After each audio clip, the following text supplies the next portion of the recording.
Buenas tardes, vamos a ver las propiedades del agua. Vamos a empezar con la acidez del agua de mar. La acidez del agua del mar normalmente tiene un pH alcalino entre 7.5 y 8.4, o sea, es alcalino o es básico o tiene basicidad. Entonces, el pH puede disminuir y tiende a la acidez en función de la salinidad, la presión, profundidad y la actividad de los organismos marinos. Aunque es importante recalcar que si hay mucha lluvia ácida y el mar o el río, lago o lo que sea llega una lluvia ácida y el pH del mar, océano o lo que sea llega a 4, mueren todos los peces. Posteriormente vemos que el pH neutro es el del agua pura, está en 7. pH del agua de mar está en pH 8. Entonces podemos definir el pH como el potencial de hidrógeno o concentración de iones hidrógeno.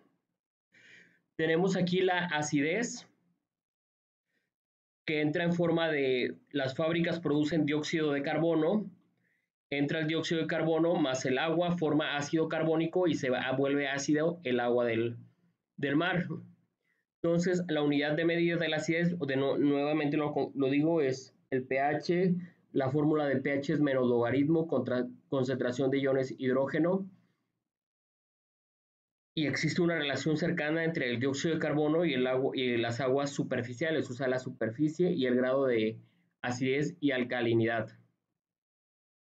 La acidez influye sobre la disponibilidad de los nutrientes y limita el ambiente de los organismos sensibles a entornos ácidos. Ahora, las mareas dominan el ambiente marino costero. Las mareas tienen mucha influencia sobre las costas marinas. Sabemos que dependen de la fuerza gravitacional del Sol y de la Luna. Cuando es de noche y está la Luna, pues sabemos que la marea es alta y cuando está el Sol o es de día, la marea es baja. Cada una genera dos aumentos en las aguas oceánicas. Los dos generados por la Luna ocurren al mismo tiempo en lados opuestos de la Tierra, sobre una línea imaginaria que va desde la Luna hasta el centro de la Tierra. O sea, habla del día y la noche y la mitad de la Tierra depende de su zona horaria, ¿verdad? Entonces, como les comentaba, el aumento de la marea del lado de la Luna se debe también a la atracción gravitacional. Ahora, vamos a ver las propiedades químicas del agua. Sabemos que es pH, el H2O, que es la molécula del agua, dos elementos de hidrógeno y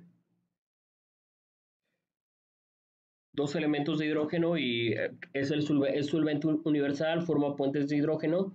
Su oxígeno tiene carga negativa y el hidrógeno tiene carga positiva. Las propiedades físicas del agua ya sabemos que existen tres estados de agregación para el agua: sólido, líquido y gaseoso. Su punto de ebullición o a la temperatura que hierve el agua es 100 grados Celsius y a qué temperatura se congela a 0 grados Celsius. Su presión crítica es de 217.5 atmósferas.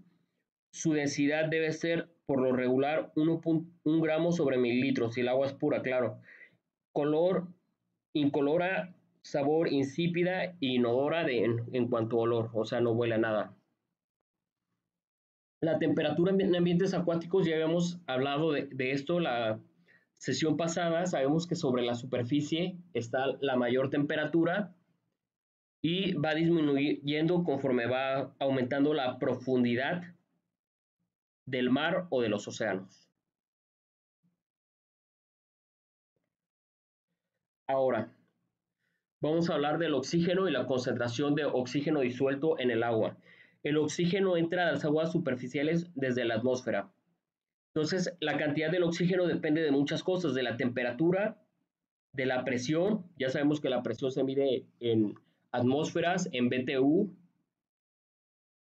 La salinidad, que es la concentración de cloruro de sodio o algunas otras sales, pero en los mares normalmente es en su mayoría en un 86% cloruro de sodio.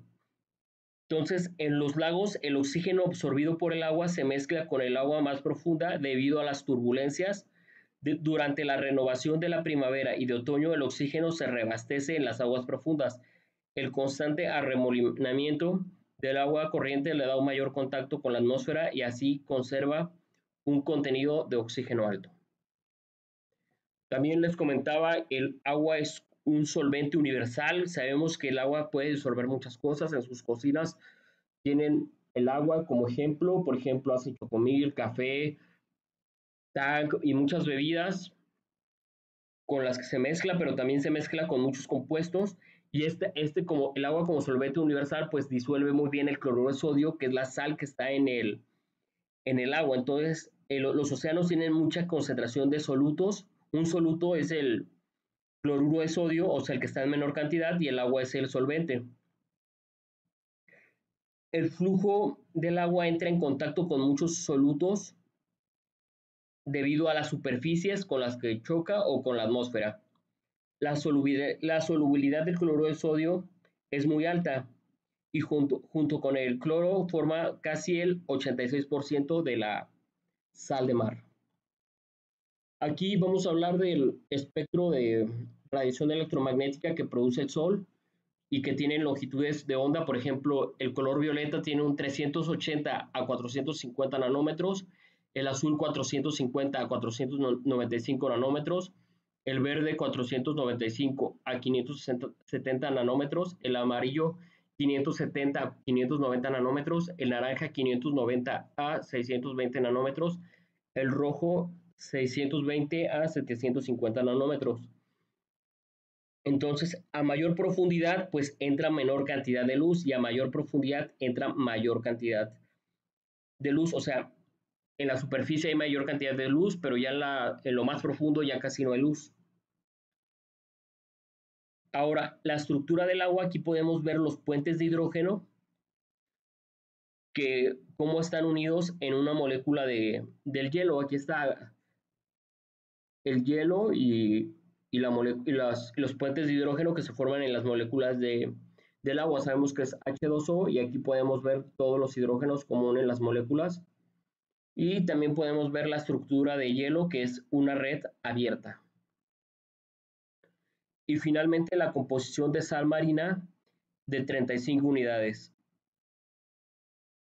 Normalmente el agua, aparte del cloro de sodio, tiene cationes, o sea, metales con carga positiva como sodio, potasio, magnesio, calcio y estroncio. Estos son metales, en la tabla periódica pueden corroborarlo, y aniones con carga negativa, cloro, bromo, flúor, sulfato, bicarbonato y el ácido bórico, que no es un anión, sino un compuesto.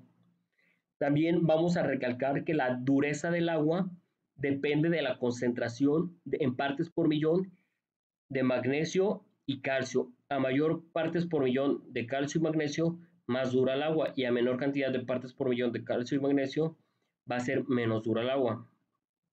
Muchas gracias por su atención.